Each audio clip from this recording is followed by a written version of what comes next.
mademoiselles et messieurs, bienvenue sur le journal de ce jour. Son Excellence le Président de la Chambre des représentants, le conseiller Aguila Saleh, a rencontré une délégation de la mobilité des jeunes et du bureau de travail de Fazan de la région sud afin de se familiariser avec les problèmes les plus importants des jeunes des régions sud. La réunion à laquelle ont assisté des membres de la Chambre des représentants Abdelhadi Israël et le député Khadija Zarouk a abordé plusieurs questions concernant la jeunesse du sud. Les plus importantes étant le problème du chômage et les problèmes d'emploi et de la nomination, où il leur a promis son Excellence de renvoyer ces demandes au gouvernement pour qu'il les résolve. À la fin de la réunion, la mobilité des jeunes du Fazan a honoré son Excellence le Président du Parlement pour ses positions nationales cohérentes.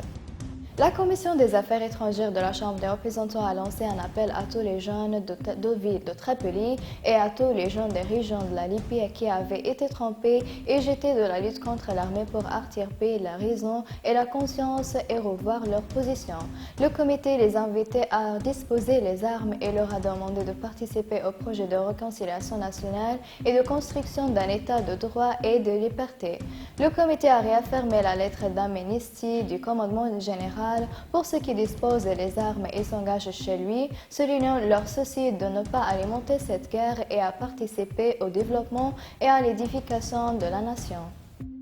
Le commandement en chef des forces armées, le maréchal Khalifa Haftar, s'est réuni au siège du bureau de traduction. Le ministre grec des Affaires étrangères, Nikos Dandanias, où il a réunion, a discuté de la dernière situation politique et des derniers développements des forces armées dans leur guerre contre le terrorisme en Libye et dans la région de l'Afrique du Nord, et les moyens de coopération entre les deux pays ont été discutés.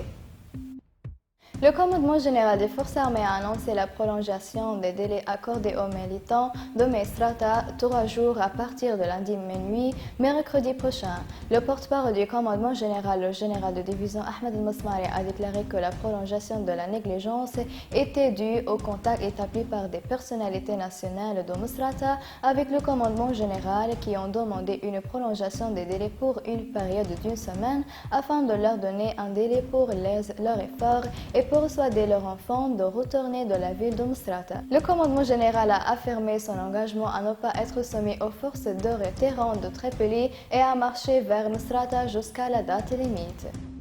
Mesdames et messieurs, merci pour votre attention et au revoir.